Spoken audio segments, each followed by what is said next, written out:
2 minutes. Move the cars to the wall in 2 minutes.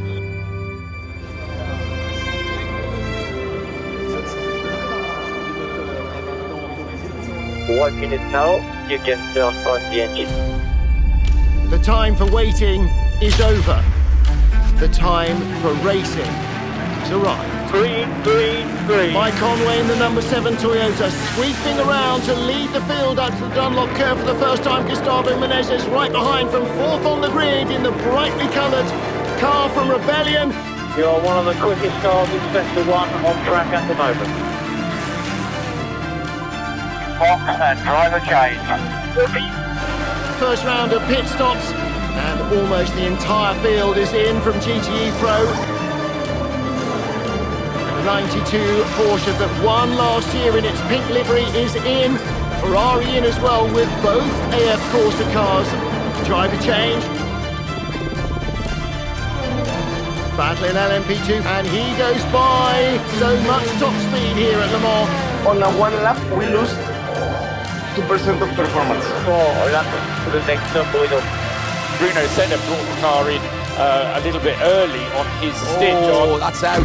That car is out. Porsche curves. Attention, debris, early path of Porsche curve. It's just the 88 car is having it's a struggle. Okay, about 15 seconds to go for first yellow. 7, 6, 5, 4, 3, 2, 1. Full course yellow, full course yellow.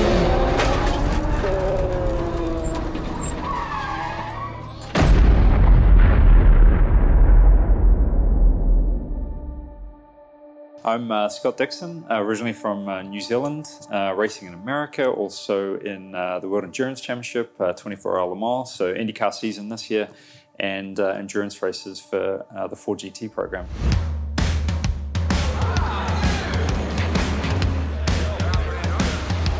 Eu sou Bruno Senna, sou piloto profissional, compito pela Rebellion Racing às 24 horas de Le Mans. Hola, soy Memo Rojas y compito en las 24 horas de Le Mans para IDEX Sport Racing.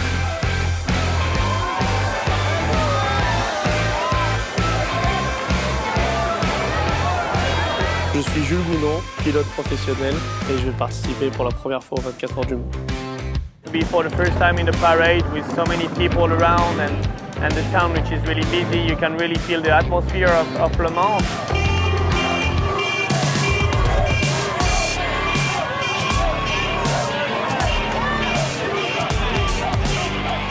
Le Mans is it's the special race that everybody wants to win. It's one of the 3 biggest races in the world.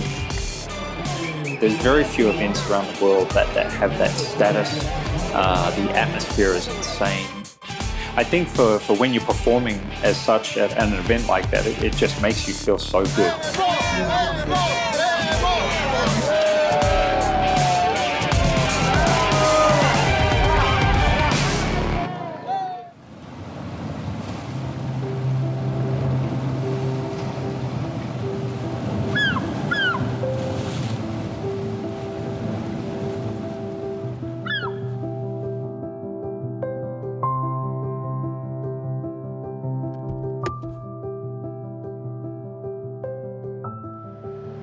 Ayrton was my uncle first, a family member. Ayrton was also, my example, my reference, because I really looked at everything he did, and I always tried to sort of learn and to see how he did it. Ayrton Senna was a Brazilian race car driver, definitely one of the most accomplished drivers of his time. Any race car driver's dream would be to meet Ayrton Senna. It would be, bucket list if you're possible. And of course, Bruno, being his nephew, had the ability to actually receive coaching from Ayrton Senna. Pé de breque! Cadê o Fabinho? Ele te chama de pé de breque, o que é isso? Eu não freio, é ele que freia. Nas curvas, nessa curva, o pneu dele só grita de tanta freada. For me, it was really the way that he was able to teach without really trying to teach. He was just so natural at transmitting his values and the way and his way of life that he didn't need to be like a boring teacher trying to tell you do this, do this, do this. He would just kind of come and show you what he was doing, and you'd go and you try it, and he would really try to make it a practical thing rather than just a lecture. Isso aqui, ó. Não é esse aqui o dente que você perdeu na freada? Não, isso aqui não é dente que eu perdi na freada. And this was a great thing, because really as a kid you want to do things, you want to just experiment and experience, and I think he nailed that.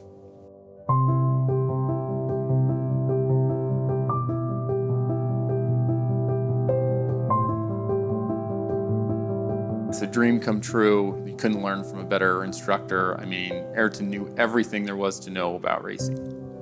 Ayrton Senna was dominating in the 80s for sure. And he was well known in the Formula One world and racing in general. But on May 1st, 1994, Ayrton had a horrific accident.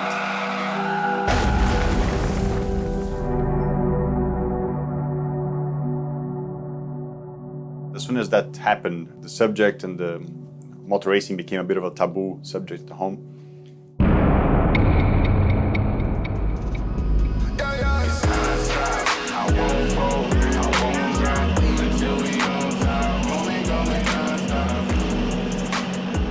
From my perspective, Le Mans means a race that is, one of the 3 or 4 largest races in the world. To me, it's a race that goes back to the beginnings of motorsport, where it pits manufacturer against manufacturer, proving who has the best car. Scott Dixon's a driver that came to us, at the wise age of 22 years old, I think. He's the leader of our team. It was just a natural progression to put him in the sports car team and as part of the Ford program. Competition just drives me, and I think most of the others, and the adrenaline, what you feel and what you get out of it, the senses and how they become enlightened.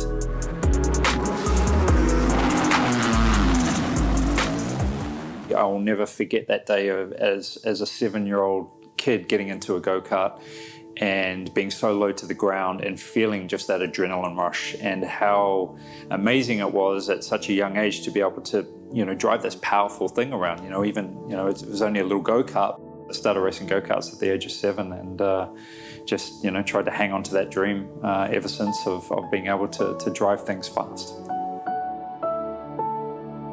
I moved initially to Australia by myself at the age of 16.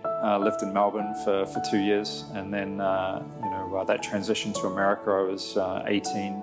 For me, it was all about trying to win and to get to that next bigger category or bigger car.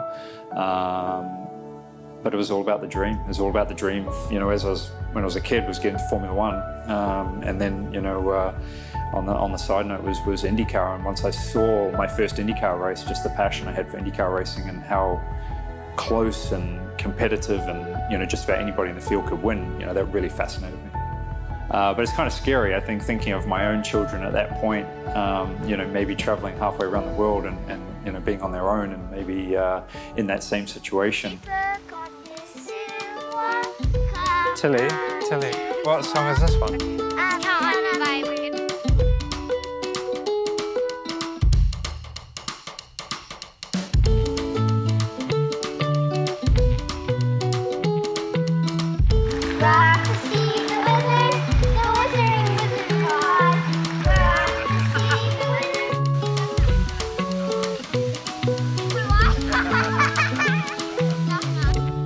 We do something very dangerous. It says it right on the back of the ticket that, bad things can happen. He has a track record in that Indy car of exceeding 232 miles an hour. Incredible. And of course, at the same time, he has a family at home, and bad things can happen at 232 miles an hour. We're quite spiritual people, so we're very much like, what will be, will be. And if you focus too much on that negativity, it can play a part in how you race.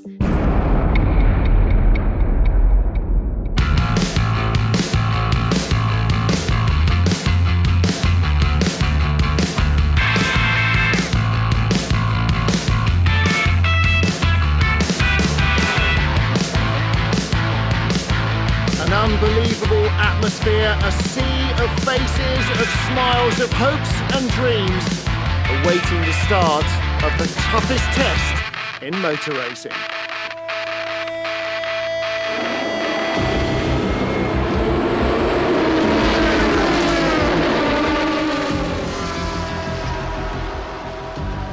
Throughout the years, the cars have evolved so much. They're faster, they have more downforce. The technology has pushed the boundaries of the cars and also the drivers. Every time a car goes faster, it generates more G-forces, lateral forces that have an impact on the body. Driving a car at the limit for such a long period of time, it raises your heart rate for a long period of time. It's an average of 150 to 160 beats per minute, and you need to be very strong physically.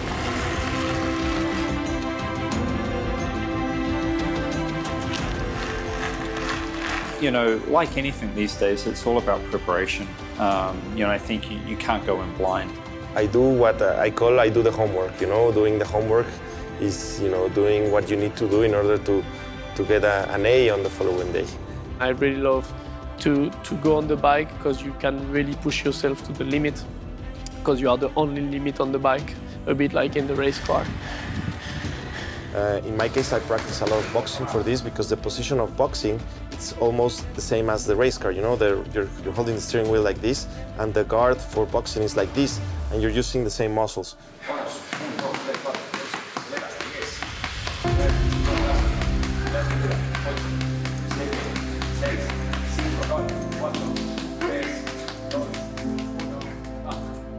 People see the race car driver in the podium, you know, behind the wheel, racing with the helmet. And people from the outside, you know, they look at it as a, you know, can be maybe a very glamorous position or a very exciting position. But the reality is that the sacrifice and the time consuming and all the requirements that and the energy that you need to put in order to become a race car driver, it's enormous. As a driver, you have to be motivated to win. You know, this sport we're in is not called the 24 hours of Le Mans drive. It's called the 24 hours of Le Mans race. You have to want to win. To win, you have to be at the front. To be at the front, oftentimes you have to pass cars. And so you need to be motivated to do that. No one's going to hand it to you on a plate. You have to go take it. Trained really hard all the winter in just one target, one goal was to be ready at Le Mans.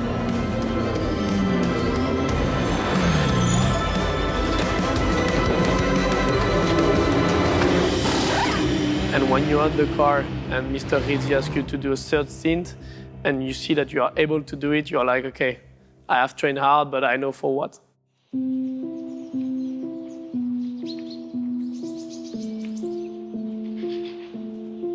To be able to do the 24 of Le Mans in 2019 was something that I never thought about because obviously inside myself I was always thinking about it, but I was so far from it. You know, in 2014 I had a sickness on my legs, on both legs. I had a surgery. I lost the sponsorship for the Formula Renault. Ah, là je vais pas aller courir le petit marathon tout de suite. Hein. Attention, demi-tour. Jules' disease was compartment syndrome. It involves the muscles, and they're swelling to a point that they actually cut off blood flow and nutrition and oxygen, and it often happens to legs and arms and kind of extremities, and he pretty much lost all use of his legs. So that was that time that my father said, okay, I mean, I gave you the chance. As I asked him in go-kart, you tried, it didn't work. You come back in the dealership in Aubenas washing cars, and when you are complaining every day about understeer, oversteer, and that you're coming to wash cars, and that your hands are burned by the product. I wanted to show to him that the real life for anybody which is working today, you can be a washer of cars, you can be a mechanic in my dealership. Obviously, I didn't have so much problem in life because understeer and oversteer is something that people would dream about. when anything happens to an athlete, it's very difficult for that athlete. It's a totally life-changing event. And to a race car driver, I mean, there's nothing like driving a car.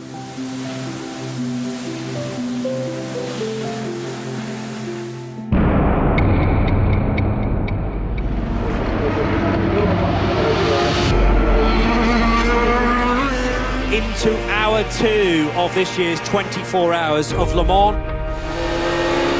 Trouble for Bruno Senna in the Rebellion. A looping spin just avoids the barriers.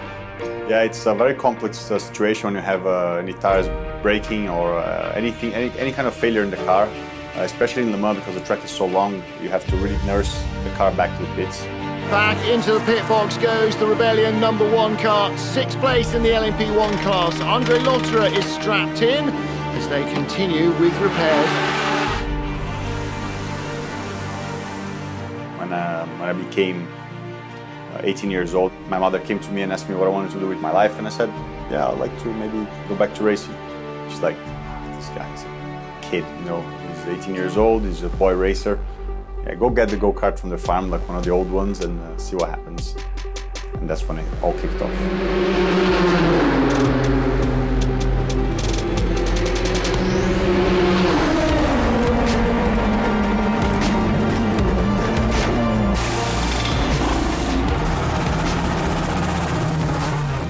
Can anything stop you from becoming a race car driver?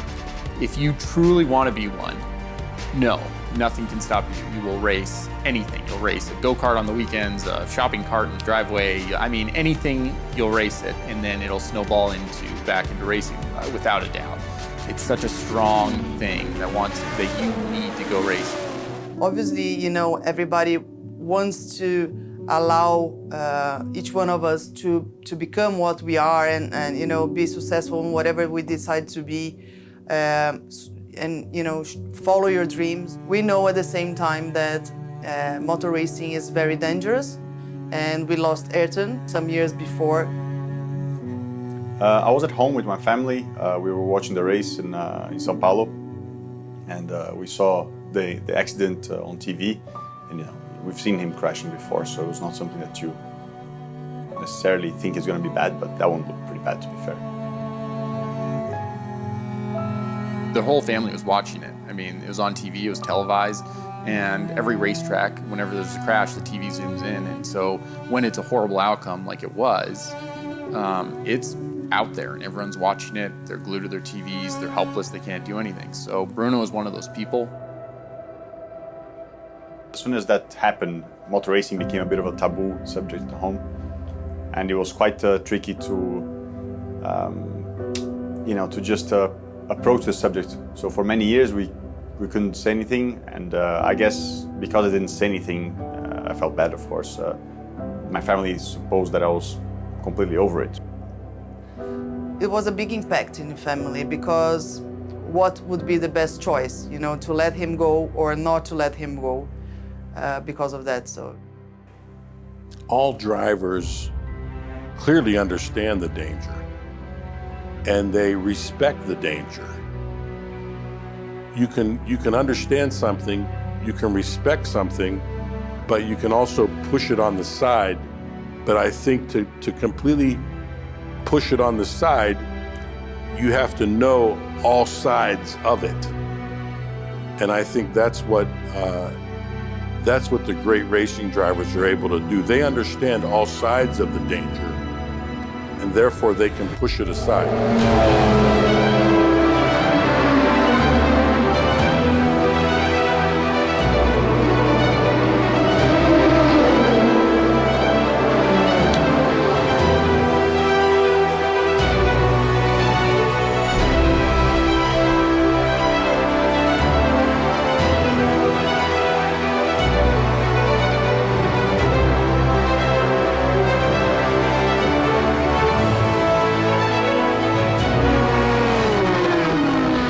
At the end of the day, you know, the passion, and it's difficult to explain the passion until you live it. The passion for motorsports, I would say it's in the blood. I wish I could say that it's a genetic thing. I don't know if it is, but maybe it could be nurture, maybe it could be nature. Who knows what's the reality, but In the end, it was because I just wanted to go racing. I loved it. Of course, the family side was difficult, but I knew that with time, if everything was going well, people would understand this.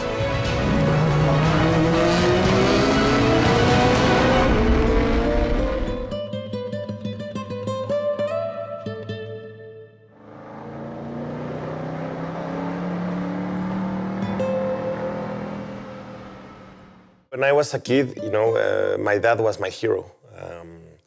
I remember when he would dress up with a racing suit as a race car driver. It was for me like a Superman putting his costume, Most of my memories since I was a child were with my father at the racetrack. With my brother, we would typically, play football or soccer behind the paddock while my dad was racing. If I hadn't seen my dad race when I was a kid, I am not sure if I would have been a race car driver. I fell in love with the sport because I was exposed to it. Family, I think, is how most drivers start in racing. It's not a typical ball and bat kind of sport. You can't just go and play it at school. I grew up listening to stories of my dad in Le Mans. My dad raced in a time where they didn't have the chicanes at Le Mans, so the straightaway was, I think it was more than 2 kilometers long, and at that time, they were achieving speeds close to 400 kilometers per hour. Following my father's footsteps, has been, quite a challenge, especially because that meant trying to achieve my dream of becoming a race car driver. I started racing cars when I was 10 years old. I started with the help of my dad, and we had no sponsorship. My dad was my mechanic. Everything was done between myself and my dad. We would have to carry the go-kart to every race. Racing in Mexico, it was like really old school, I would say. Like sometimes if you go off the track, you would hit a tree, and not a barrier. So it was like this.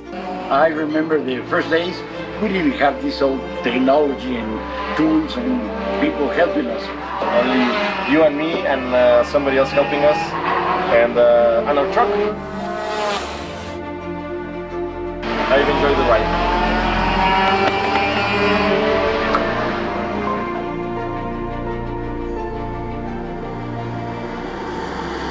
Le Mans is one of the toughest races in the world.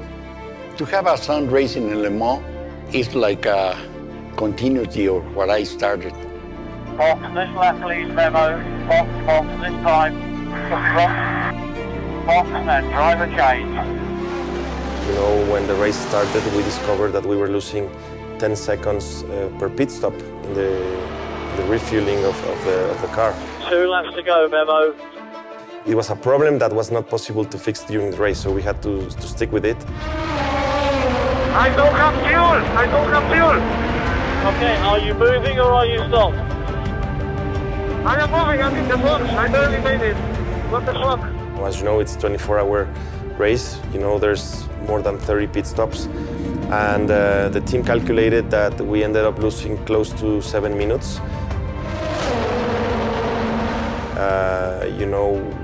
We lost any opportunity to fight for the win.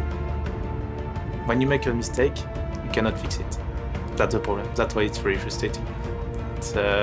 You just have to adapt yourself during the race and just go to the end and without doing a lot of mistakes.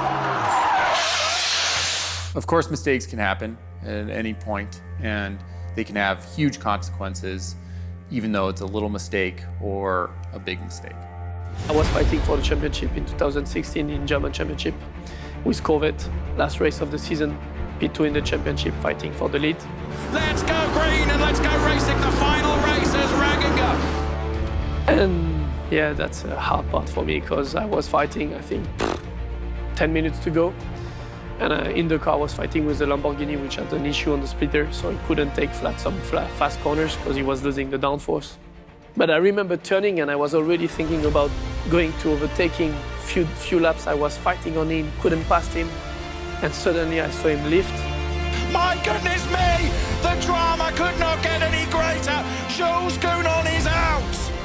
were traveling at 235 kilometers, which is really fast on that corner, and I couldn't avoid him. I really, at that moment where I felt in slow motion, I really saw the wall and like, wah! And I really remember myself just going really hard to try to save my life. And obviously after that, I don't remember.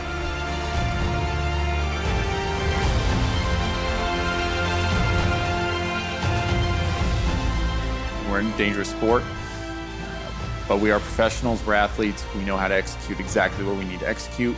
Those things still happen. You just don't have control over them, so you don't think about them and you hope they never happen to you. We are on the cusp of the grip of that car, so the littlest thing can throw you into the wall, and you just hope it never does. Honestly, first, when I saw the crash, the speed, the door, the crash was on his side doors, for me, it was finished. Also, I was in the paddock and I was cruising and waiting because I had to wait to go to the medical center. For me, it was finished. So, medical team down there attending to Jules Gounon, and there Daniel Kravitz looks on with anxiety. In my mind, it was perhaps he's not there anymore, but at the end, where I wanted to be, racing. And his life is like that.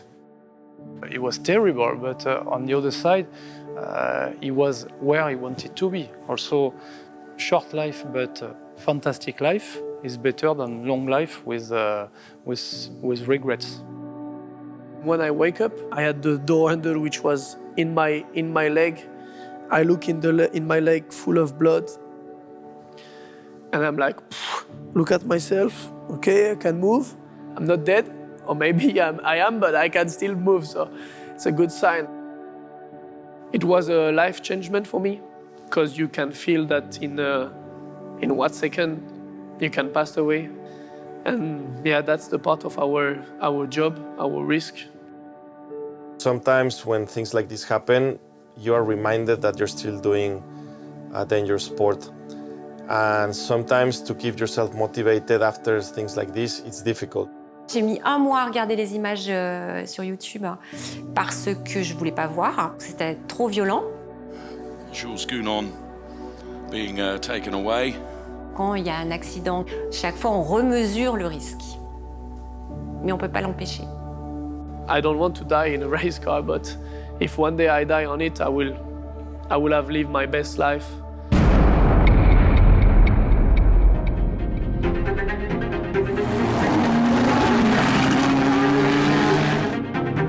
Gas 10 12, also got your track limits last lap, dirt rouge.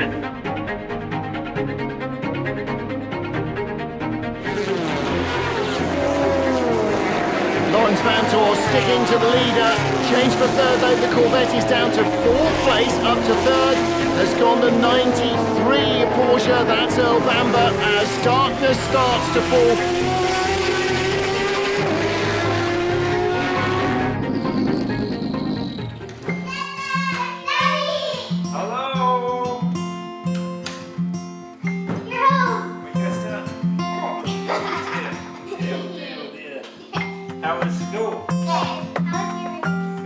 The best part is being able to come away from a race weekend, whether it was a great race weekend or a bad one, and come home and just snap out of racing life and, play with Barbies and horses and just have fun with my kids or play board game. So you guys been cooking me dinner, right? Yeah. Well, what do we have? No crew, mom's in charge. I thought you made dinner. What? No? No. What are we having? When he comes home, I think it gives his mind and his body a chance to just enjoy life. And I think that's why it's so good for him. He's my husband first, and then the dad, and then the race car driver. I'm immensely proud of the person that he is. He's an amazing dad, and he is very much present when he's home, which is nice because it is hard to turn off, if you're so focused. But when we're home, we're with the dogs, we're with the kids. For me, I think it's really helped me mentally to not get drained or overcomplicate things or overthink things on the racing side, because it's very easy to do that.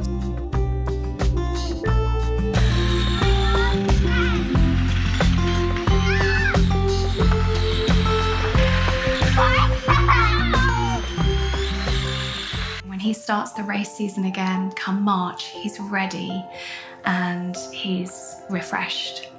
And I think that's a real winning factor for him, is that he can have the best of both. Like any marriage, we, add to each other's, lives. I think why me and Scott have got so lucky is that with my background, I've been a sports person for quite a long time. I went professional in my sport at 14, so I knew the commitments involved in a sporting career.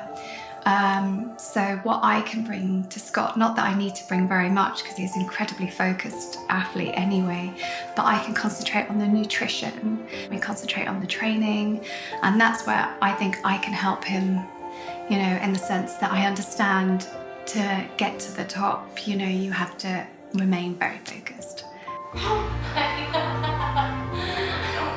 It's the perfect combination. I'm lucky enough that Emma, my wife, and Poppy and Tilly are able to come to probably half the races. Emma maybe a little more than half. It's tough with schooling, especially at this age now too. But for me, family is everything. We've just got to, have you got to write these out? No, you just have to please sign it. This one I got a 4. Nice.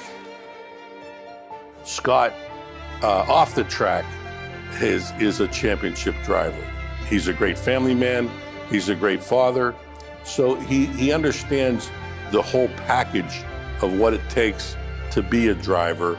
And when you understand the whole package of being a driver, that's the first step to becoming a championship driver. I do feel like we're such a team. It works really well, and Scott actually loves to have the girls at the track.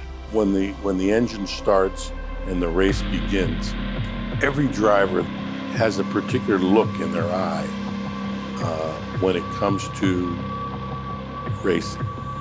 When he goes out the door, he's all focused and really consumed with the racing. I don't believe that someone with a family is thinking about the family and the risk that they're putting themselves in that weekend. Otherwise, they probably wouldn't continue being a race car driver, because there are other opportunities to do things on those weekends.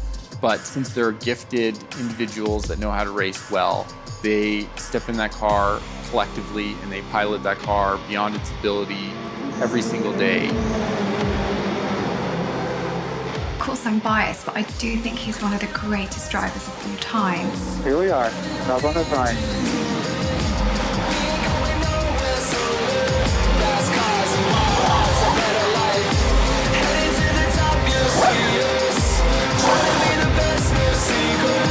About 5 seconds. 5 seconds. Okay, fuel in front, waiting on the driver.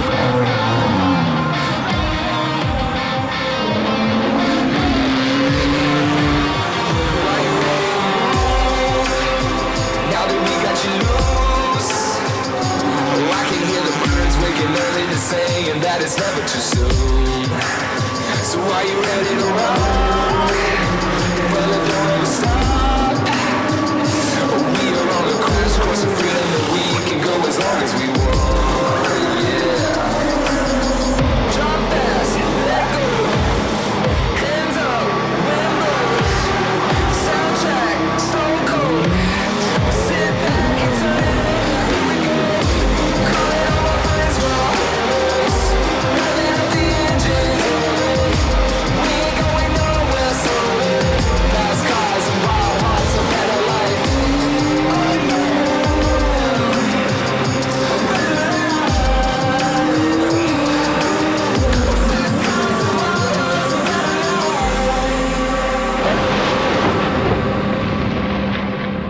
The safety car is out again here at Le Mans. Do you catch the safety car yet, Memo? No, I can catch the safety car. We've seen the driver get out of the car, so it's one of the SFP cars. It gets to a point where you lose perspective on how fast you go, and you don't realize how fast you're going until you have an accident. Orodchev drops a wheel onto the grass at the beginning of the Porsche curves and a high-speed off. There's a huge amount of damage to the car that was in third place overall.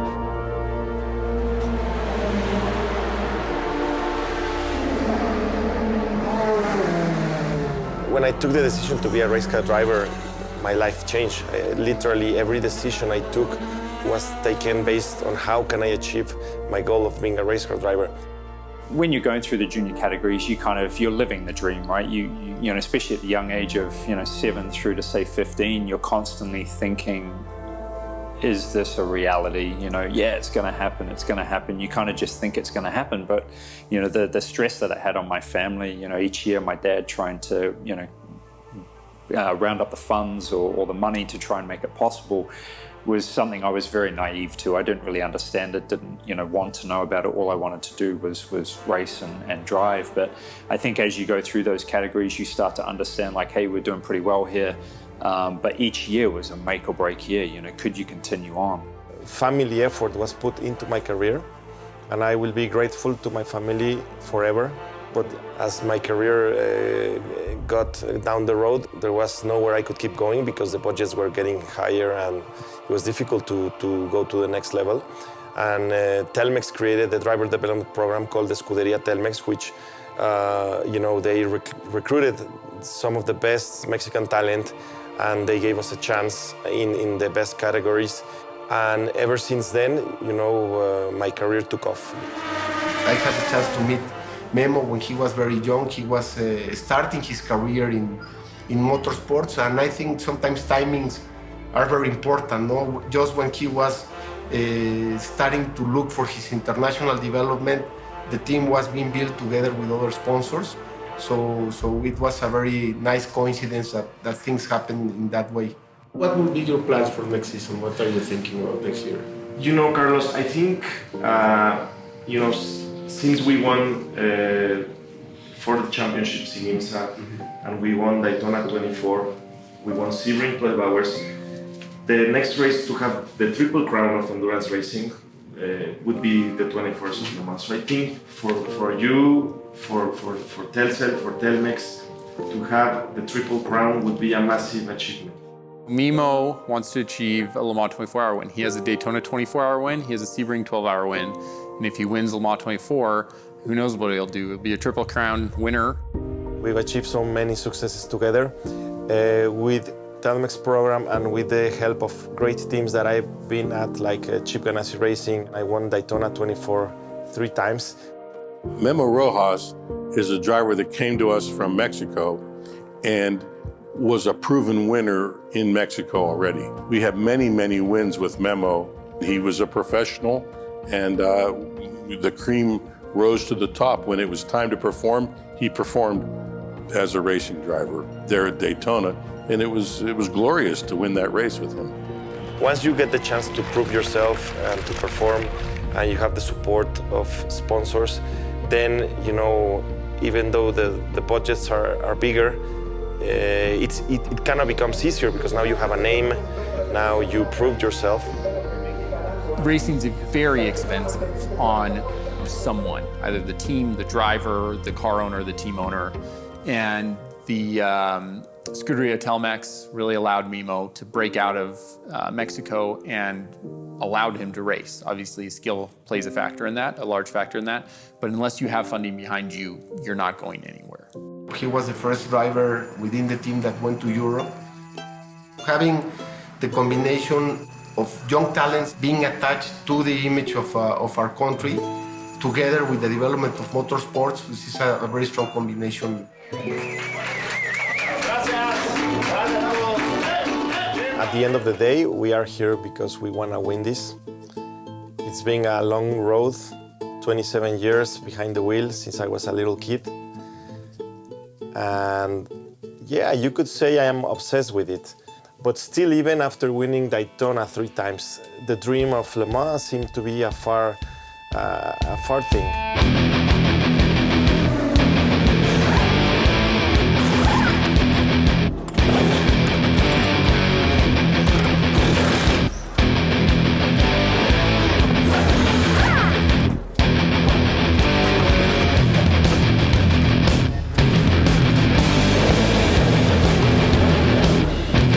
check, Memo. Copy, position. 3 to go, Memo. 3 to go. For intro, you're on the second fastest average of this stick on track at the moment.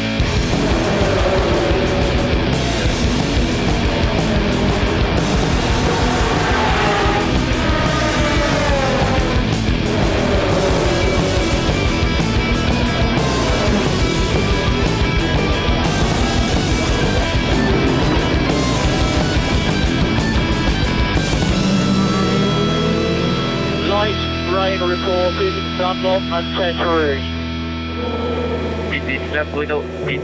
1 I'm really proud of being related to Ayrton. You know, it's something that I'm sure that a lot of people would like to be as well, you know, to have known him personally and to have experienced so much with him. He was a massive family guy, you know, he just loved being with the family, he enjoyed pranking us all the time, making jokes, and it was really funny because at the same time it was super cool being with him. It was a little bit tense because you never know when you're gonna be thrown in the water or when you're gonna get like some pepper thrown on your food. So it was a lot of fun, you know, as a kid you always enjoy that sort of stuff. I think Ayrton would be very happy to come racing in Le Mans. I would absolutely love to have him as my teammate. Although I think if he would go for if there's a gap, you have to go for it every single time. Maybe he's not going to finish Le Mans the first time, but he'll learn very quickly with it. Yeah, he'll be the ultimate teammate, I think. He was absolutely amazing on the racecraft. He was the fastest guy out there. Well, I think Ayrton was and still is a huge example for us, for all the family. We lost our father very early, 1 year after Ayrton's accident. Obviously, because Bruno is also a racing driver, he has a person, a driver to look up to. This year is the 25th anniversary of Ayrton's deaths, and we try to keep his memory alive to people as much as possible. And this year, so I'm going to drive his '88 McLaren, the car he won his first Formula 1 title with. Is there any way we can trim the idle a little bit higher? If there's a way we can just keep the idle a little bit higher so it doesn't feel so tall. People really love Ayrton. I think it's because the Brazilians really miss having someone that's world-class like Ayrton was, but also an example of a human being. Life can be very difficult in Brazil. In Brazil, you have all the extremes. You have the fantastic nature. You can have all the good material things that money can buy. But at the same time, you have lots of problems, social problems and poverty, some violence as a consequence. I try to help a little bit for children, particularly. The way our family decided to react after the accident, we had two choices, you know, to just feel pity for ourselves and, you know, to lose such a nice person, or showing the importance that he had for so many people.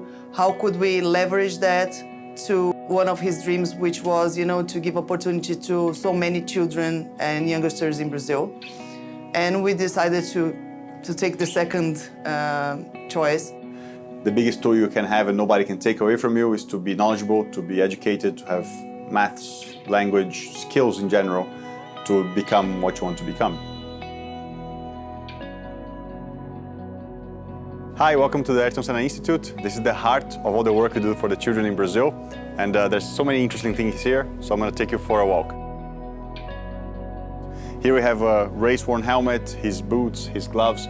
So here in the foundation we have so much stuff that belongs to Ayrton that brings this amazing inspiration to everybody that works here.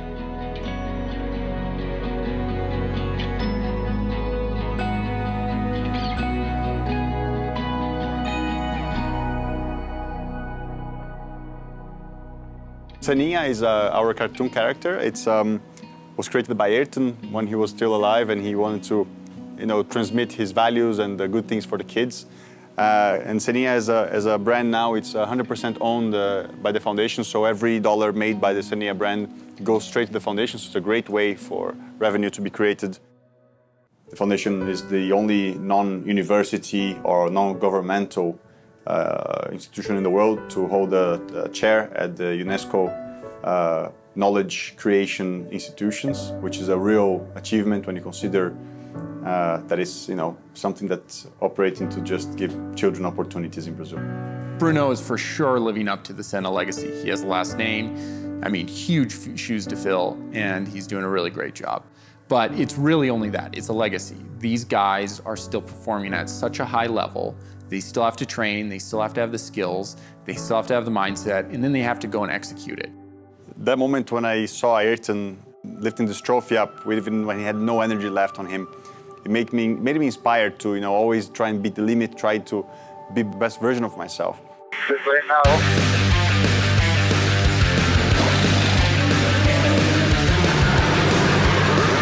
Initiate is a bit difficult with the rear. Don't hesitate to go up on grip. Aston Martin 95 is off. That is a really fast accident, turning in flat out in top gear. The car just spins.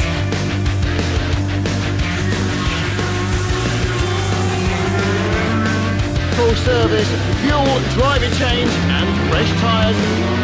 Warning for track limit at Mercury for your information.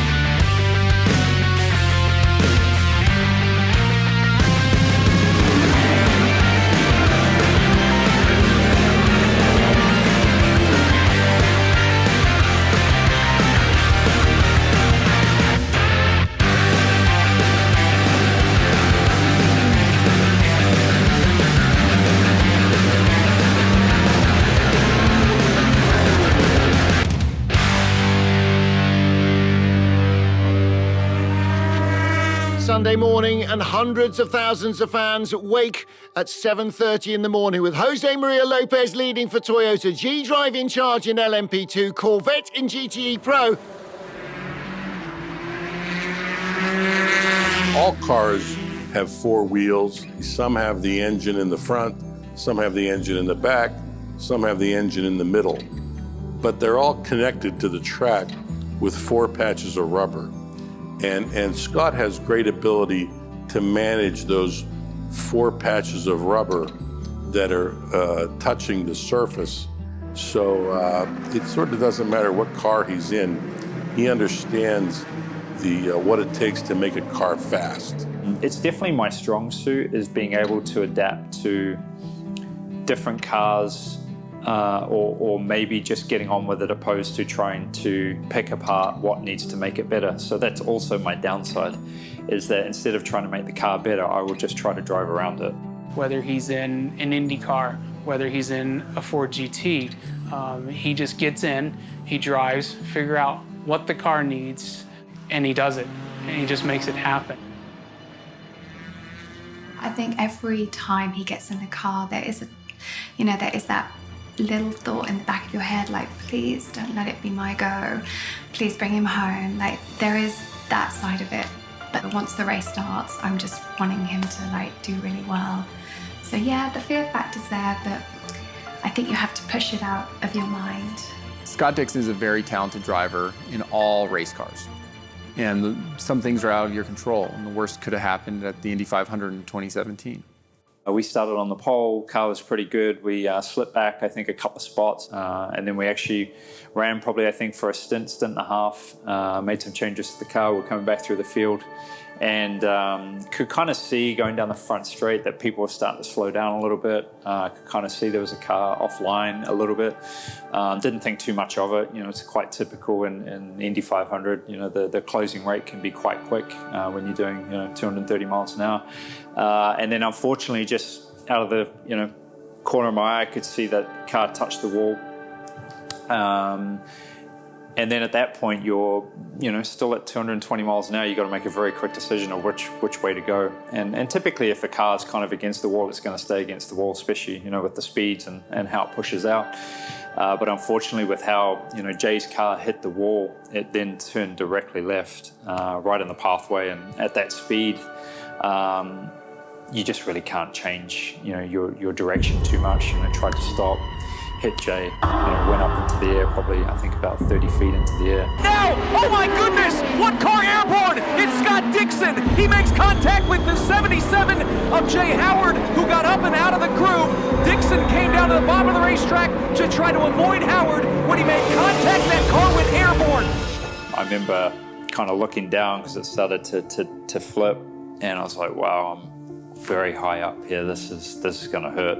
Then the car actually tilted the other way, hit the inside wall. Just remember hearing the engine, screaming. Oh my God, that moment. I had my headphones on and I just remember throwing them, because I'm so used to hearing Scott when he's had a crash come straight on the radio and tell his team, I'm good, because they want to know straight away.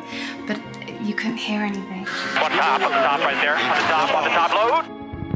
In that moment, I thought the worst, because he didn't speak. All I remember is looking up and seeing, basically a half of a car sitting on the outside of the track, and I was like, well, I hope that person's okay. And kind of, checking my body, my leg hurts a little bit, getting out, and then looking back at the car and seeing that, half the car was missing. The entire rear of Dixon's car is removed, but thank the good Lord, Scott Dixon is moving around in that cockpit. There is nothing left of that automobile. Our pole sitter, Scott Dixon, again made contact with the 77 of Jay Howard. Sometimes you can't help what happens, and you've got to just trust that, everything's gonna be okay. It's funny how, you kind of react in moments like that. For me, I felt like the car was a race-winning car. We hadn't started the race balance-wise exactly where we wanted to be, but we were starting to move back through. What kicks in straight away was just, I can't believe I'm out of the race. I was angry because I was out of the race. You don't automatically think.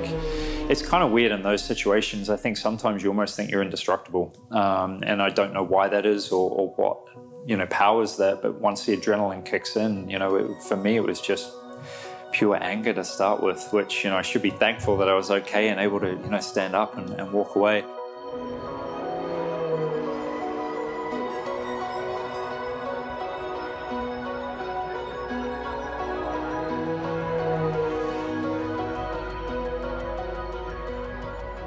The greatest memory I have of Scott is when he emerged from the hospital, came walking out of the hospital about 10 minutes later. He said, hey man, he goes, is our car okay for Detroit, which was the following race? He says, is our car okay for Detroit? I said, yeah. He said, okay, I'm fine. And and that's kind of his attitude is he sort of brushes off the speed bumps, if you will. He brushes off the speed bumps and looks forward. And again, that's part of understanding what it takes to be a championship driver.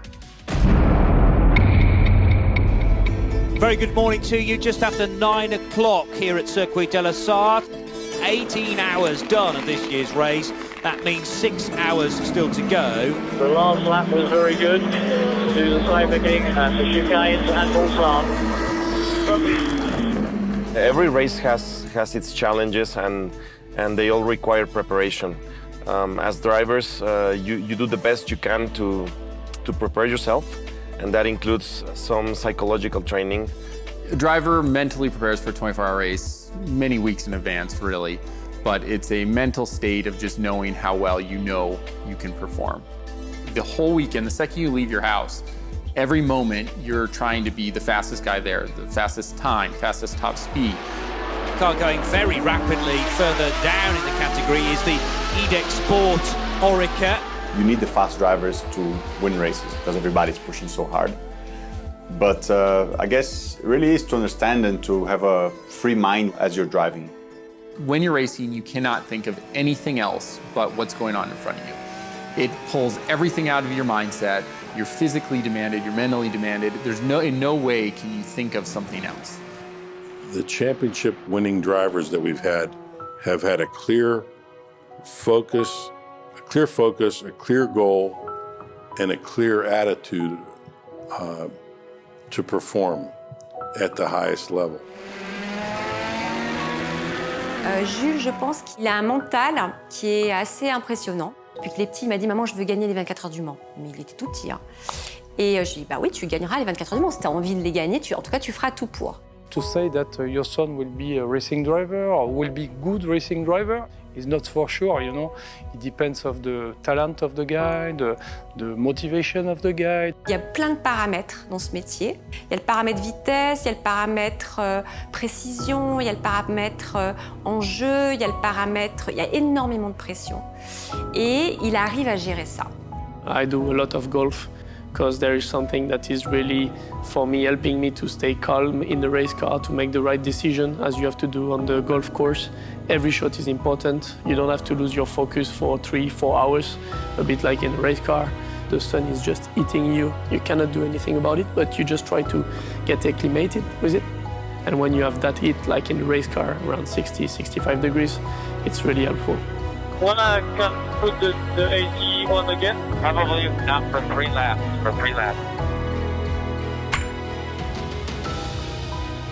In the golf, you're gonna have one shot, and that shot is gonna determine all the things that coming after. In car, it's the same. When you are taking a decision in your race car, it's gonna give a lot of consequences. Motorsports is a very mental sport. It's a precision sport, and the mental health of the driver, you know, it's very important. You know, we take decisions at 200 miles an hour. Mentally preparing yourself absolutely helps make the right decision in the car. When you're mentally prepared, you're on the top of your game, so your reflexes are much quicker, your decision-making skills are better. Ultimately, when I'm racing now, I'm trying to think of taking an advantage of the situation rather than giving everything at every single moment. And I mostly keep myself out of trouble.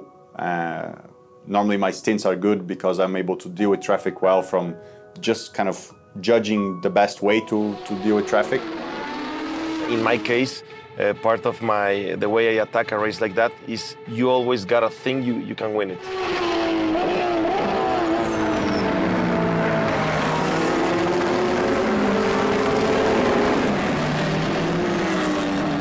Many people ask me, how does it feel to drive at night or 3, 4, 5 a.m.? And you know, typically the adrenaline level is pumping the whole race. It's difficult to get sleep, but also you don't really get tired until the next day. The track starts to get warm again. So you start to feel the heat of noon that is tough on the body. And you've already done, I don't know, 18 hours of racing. And that's where your body kind of starts to send a signal that, this is tough. But, you know, we work hard for it, we prepare ourselves, and mentally you extract every bit of energy that you have inside.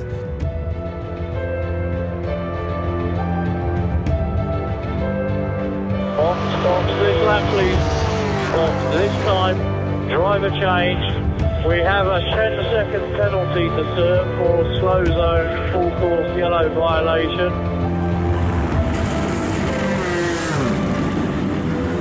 The race is seen from Mexico as, you know, something really far, difficult to achieve. And Mexico is a country that it's in need of good examples of success. It's a country that has great people, but they also have a lot of troubles, and people need inspiration. At least I try with what I do in motorsports to inspire people, for people to know they can achieve their dreams at any level, not only locally, but also internationally. I've been able to lift the Mexican flag many times in the podium, and that's been great.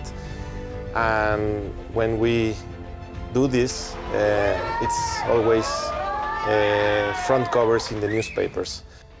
Aquí estamos de regreso en Central Fox Nitro y tenemos el agrado de presentarles a una de las grandes figuras de las 24 horas de Le Mans, el gran campeón mexicano Memo Rojas. Bienvenido, Memo, ¿cómo estás? ¿Qué tal, Chacho? Un placer estar con ustedes. Gracias por la invitación. No, al contrario, Memo. México tiene una gran tradición en las 24 horas de Le Mans por muchas razones, los hermanos Rodríguez, por todas las dinastías que han pasado ahí en las 24 horas en el circuito de Las Arts, pero lo importante es no ganar Le Mans, sino que Le Mans te permita ganar las 24 horas. Si no estás ahí, no se puede. ¿Esto es cierto? ¿Tú sientes eso? Esa frase que dijiste, Chacho, fue de las primeras frases que escuché cuando corrí Le Mans por primera vez. Dicen que Le Mans te escoge. Tú no ganas Le Mans, sino Le Mans escoge quién va a ganar. Good afternoon, everybody, as we head towards the last 3-hour sprint to the flag.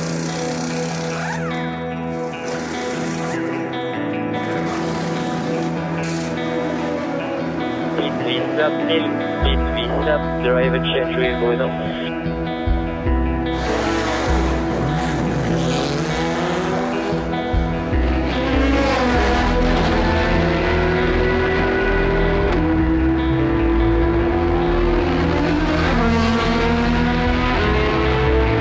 Nick de Vries straight off in the barriers, racing Team Netherlands, they can't believe it.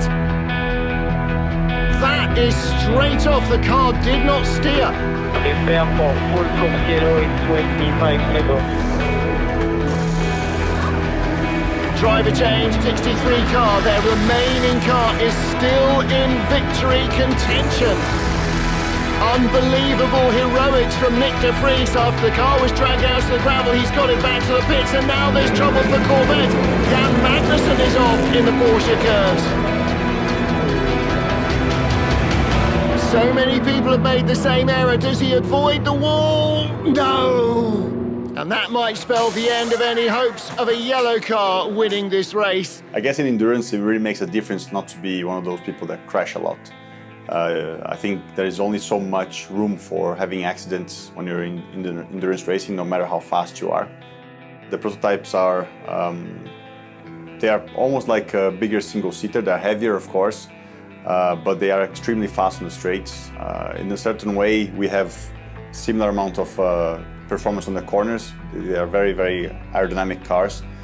But single-seaters, they feel lighter, nimbler. Prototypes, they're still a little bit heavier, a little bit more built for endurance rather than sprint racing. Although having said that, we have 24 hours of pushing every lap. It's not like the old days where the cars had reliability issues. Now the cars are so strong, you can just really push every lap, and it feels like a long sprint race. Coming back to Monaco is, from a busy race, from a busy schedule that I have, is actually almost like coming back to a holiday place in a certain way. It's a beautiful place, so I can enjoy, just looking at the sea, so peaceful, having, a sunset. It's a place where I can really discharge and recharge again with the energy for the next big round of travel and events. I'm very proud to be an ambassador for McLaren Automotive. We just recently unveiled the McLaren Senna, which is an amazing piece of engineering, but also a great tribute to Ayrton. Ayrton always wanted to make a car with his name on it, and I guess McLaren couldn't be any better of a partner. They are really the best partner we could find for sure for this. I went to the design studio to see what they were up to there, and this car was in the clay, so it was like the very early stages of development, and they gave me the brief of the car, what it was supposed to be, what it was supposed to represent, and this was supposed to be the most track-focused car McLaren has ever made for the road. Super light, super powerful, massive downforce, so massive performance figures for a road car. Making an iconic road car with McLaren really helped so much to keep Ayrton's memory, his image, and his legacy alive.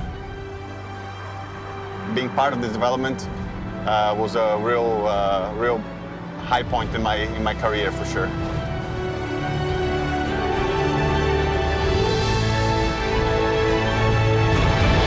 It's a special car from many perspectives for me. I think, it's hard to put a description on the feeling of owning this one, because it's a rare car. It's a real special car. It carries, of course, my family name on the back. I don't think many people can say that, apart from Ferrari. But it's really an achievement. I'm very fortunate to have been part of the development of other McLaren cars, but this one is particularly special in my heart. So I'm sure that this will be in my garage forever.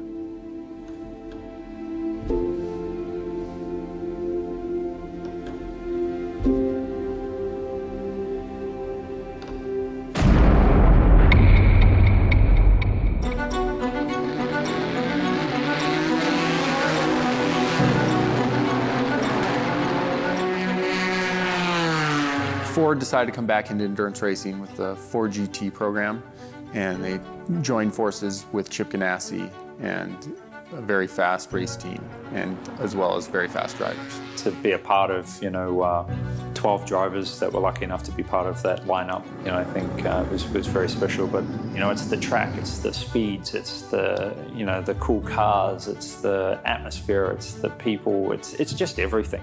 Well, certainly to be chosen by Ford to be the team to run the car was really an honor. It meant a lot to Ford Motor Company in 1966, and it meant a lot today as well in 16 when we were there. With what Ford did with that whole program, through the course of those 4 years, what manufacturers bring as far as pushing the boundaries to try and go back 50 years later to replicate what they did in 1966 is just that concept is cool to be a part of. La GT40 de X et Oliver est en tête, mais dans le même tour que la 64, la Porsche de Hermann et Larousse. Chip Ganassi's goal with the Ford program has got to be just to win. Do they want to repeat what happened before? Of course, they wanted to win again. They wanted to dominate just like they had before.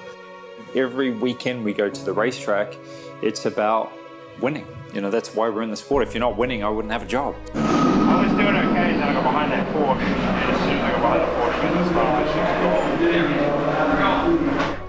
I really admire Chip and his push to be the best. Scott Dixon's second home is Chip Ganassi's race shop. He's been there since he's 22, and that's where his cars are prepared, that's where they're fitted for him, that's where all the weights are done with him inside the car. Welcome to the Chip Ganassi Racing Workshop. This is where we do the IndyCar program and also the Ford GT program run out of. Le Mans 24 is absolutely won at Le Mans in France. But where does it start? It starts back at every race car driver's home, at all the race shops. There are hundreds of people working on all of these cars. Chip Ganassi is an extremely accomplished race team, so they keep everything in-house. They have their IndyCar program and their Ford GT program all under the same roof, working with all the same guys and the same machines. It is an equation that they know how to win, and so they keep it within that equation, and they do a really good job of it. Lots goes on, There's a lot of, this is where everything is kind of coming and going and getting prepped for the season. But it's always nice to see some of where the team started and some of the significant or iconic races that they've won throughout.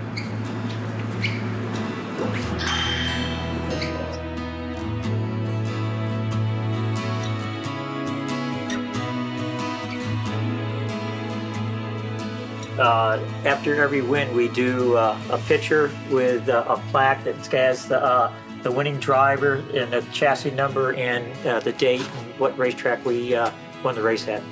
The pictures go all the way around the building, come back up, and this is our second row of pictures, and it goes back around, and there's over 200 pictures on the wall right now. But yeah, I've been lucky enough to be part of the 100th win celebration, which was in Nashville, I believe. And then the 200th win, which we got, was it last year, I think? Daytona? We won in Daytona in the Ford GT program with Richard and Ryan. So what makes Scott Dixon special is, first and foremost, he knows how to win races. Couple that with, there are a lot of drivers that know how to win races. Not a lot of drivers know how to win championships. So there's a difference there. Scott knows how to win championships. We used to have a driver named Alex Zanardi that was very similar to Scott. And Zanardi would say, Chip, he'd say, I need to know when to go and I need to know when to whoa. And I think Scott is the same way. He knows when to push and when not to. So I think that's something that a championship driver, that's a quality that a championship driver might have. Having an athlete that you're like-minded brings a lot with that. A lot of that congruency is the foundation for speed and for success and for wins.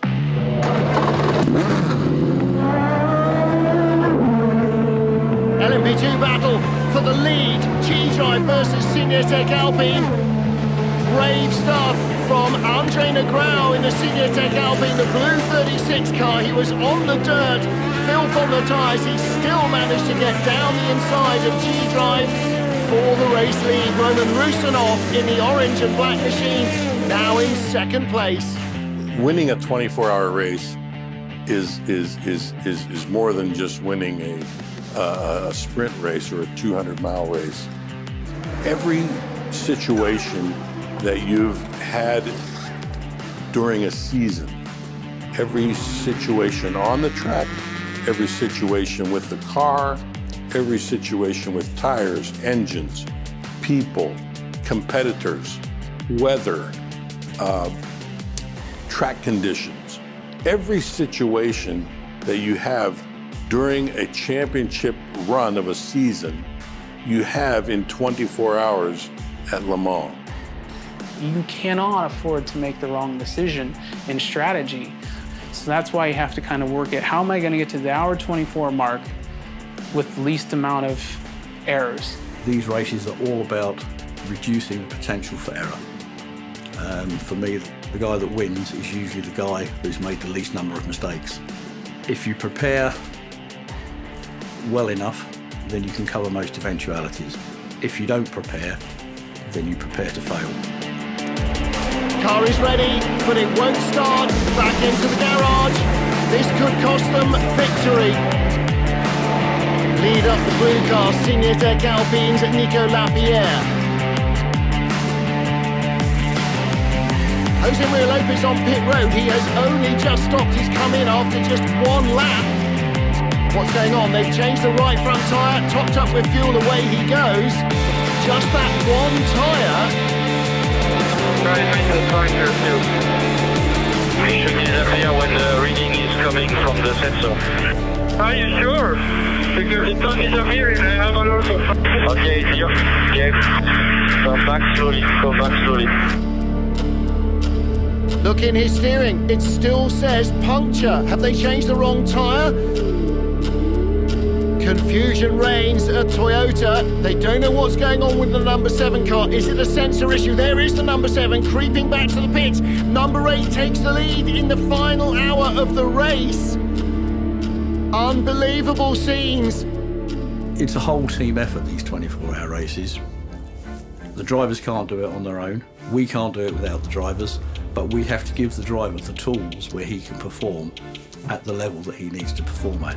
If we don't give them the tools, they can't do the job.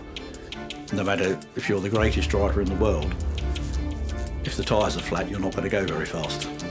It sounds as though the number 7 will now not win Le Mans 2019. This race is so difficult and so hard for the drivers, for the crew members, for the engineers, for the strategists, for the managers. It's so hard and so difficult. That's why it's so emotional to win this race. It's a sport where one guy makes a difference, but there is a massive team behind him. And it's a real group sport, team sport. So for me, I think the whole thing makes it special. But I guess the number 1 is just because I love to drive the cars on a limit. That's what gives me the massive pleasure to be a racing driver. Motorsports is just another arena to show or find your limits. For me, finding the ultimate lap, the perfect setup, or the perfect race is one way of seeking perfection. 15 minutes from the end. Maybe the number 51 Ferrari will do what Ferrari did 70 years ago when they claimed their first outright win at Le Mans. It has been a really hard and long journey to become a professional driver. This year, being able to complete again those names was something that I was really proud of, because I was seeing them on TV, on the magazine, and I was always dreaming that one day I will be with them.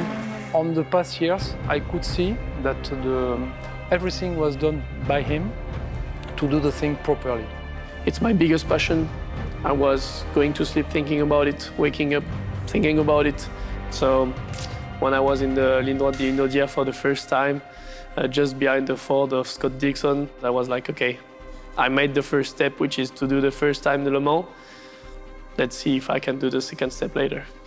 Jules has a good head.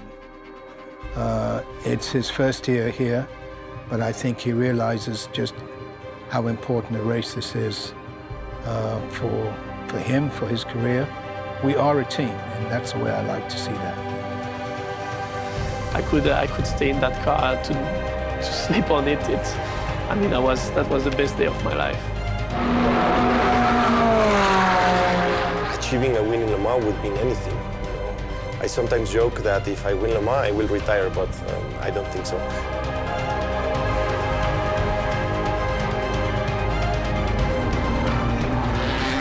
You know, you've got the best in the world all competing, you know, on that one day to try and win that race, and a lot of times it's almost impossible. In motorsports, you need to be good, but you also need to be lucky. Sometimes Le Mans gets to choose.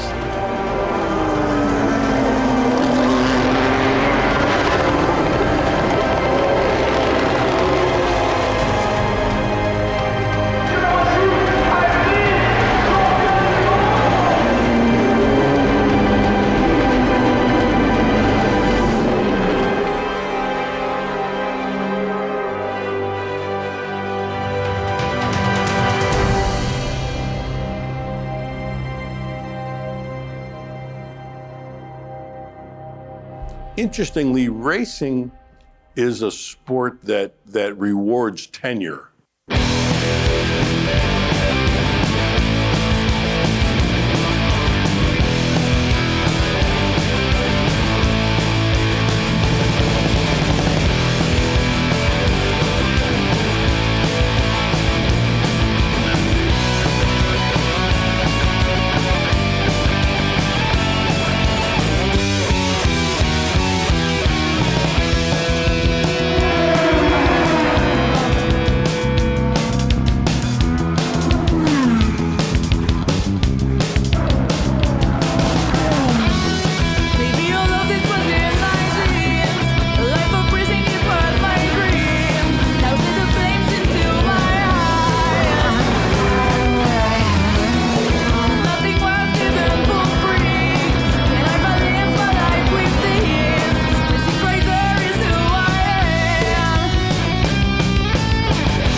remarkably happy. What a day.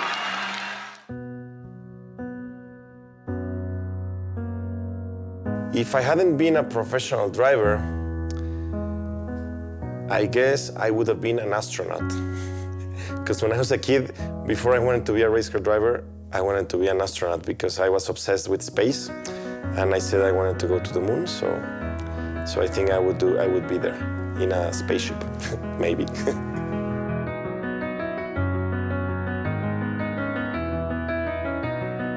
I'm obviously a bit of a geek, nerd type guy, so I like computers, I like technology, I like this type of things. But actually knowing exactly what I'll do, it's pretty tricky. You know, technology is something that I really love these days. But yeah, I don't know. I'm just very happy that this worked out.